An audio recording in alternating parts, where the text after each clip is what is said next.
But my favorite way to end this, then, is to just reflect on, I want to do it just a fast tirade on stupid design, and this will be fast. Look at all the things that just want to kill us, okay? Most planet orbits are unstable. Star formation is completely inefficient. Most places in the universe will kill life instantly. Instantly. There are people that say, oh, the forces of nature are just right for life. Excuse me. Just look at the volume of the universe where you can't live. You will die instantly. That's not what I call the Garden of Eden, all right? Galaxy orbits that we orbit once every couple 100 million years, you're bound to come close to a supernova that will wipe out your ozone layer and kill everybody on the surface who doesn't otherwise have dark skin, because your high energy rays will give you skin cancer. We're on a collision course with the Andromeda Galaxy. Gone is this beautiful spiral that we have. And of course, we're on a one-way expanding universe as we wind down to oblivion, as the temperature of the universe asymptotically approaches absolute zero. That's the universe. Then Earth, volcanoes, tsunami just killed, I think that number's higher, at up 200,000 people, floods, tornadoes. None of this is any sign that there's a benevolent anything out there. And this 90% should be 99%, as was earlier noted. That's of all life that has ever lived is now extinct. Inner solar system is a shooting gallery, comets, asteroids, duck. And look how long it took to make multicellular life. Not from the beginning of the Earth. Life happened quickly, but not multicellular life. You needed your cyanobacteria to sort of crank on the oxygen, get the oxygen budget going. Then you could have that's sort of rocket fuel for multicellular creatures. But that took 3.5 billion years. That's hardly an efficient plan with us in mind. And in human beings, this is like the most tragic of them.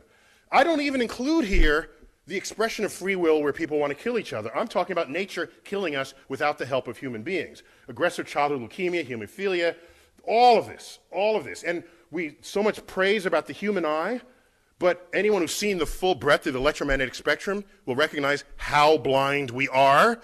Okay? And part of that blindness means we can't see, we can't detect magnetic fields, ionizing radiation, radon. We are like sitting ducks for ionizing radiation. We have to eat constantly because we're warm-blooded. Crocodile eat a chicken a month, it's fine, okay? So we're always looking for food. These gases at the bottom, you can't smell them, taste them, you breathe them in, you're dead, okay? So I'm almost done. I'm sorry, I'm taking up your time here. So, and with the birth defects, most are unknown. Look at this. Others, it's like abuse and infection and stuff that human beings have something to do with. We have no idea. Oops, I pushed a button by accident, sorry. No idea. No idea. And, and birth defects are tragic. They're tragic, particularly if they happen to the family afflicted by it. And you just look at images of these aborted fetuses because of and most of these are stillborn, others are born with a heart outside the body. And so this is all simply stupid design. And the problem is, if you look for what is intelligent, and you can find some things that are just really beautiful and really, hey, that's a clever, the ball socket of the shoulder, and a lot of things you can point to, but then you stop looking at all the things that confound that revelation.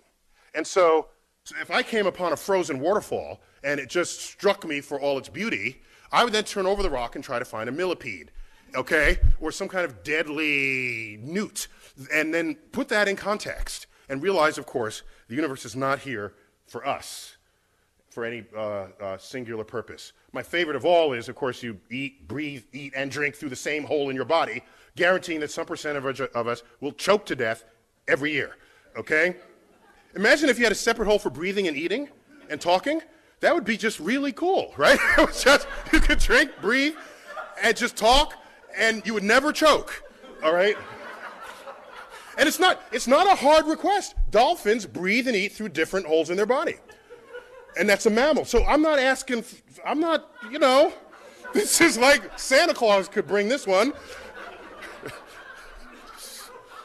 And this one, of course, my favorite of all, what's this going on between our legs, right? As you've heard, you've heard it. It's like an entertainment complex in the middle of a sewage system. No engineer would design that at all. ever. It's like the wrong juxtaposition of elements. So what I want to put on the table is the fact that I don't want the religious person in the lab telling me that God is responsible for what it is they cannot discover. Because look at the hubris of that. You're in the lab and you say, I don't know how this works. And not only that, no one alive on earth knows how this works. And not only that, no one who will ever be born will know how this works.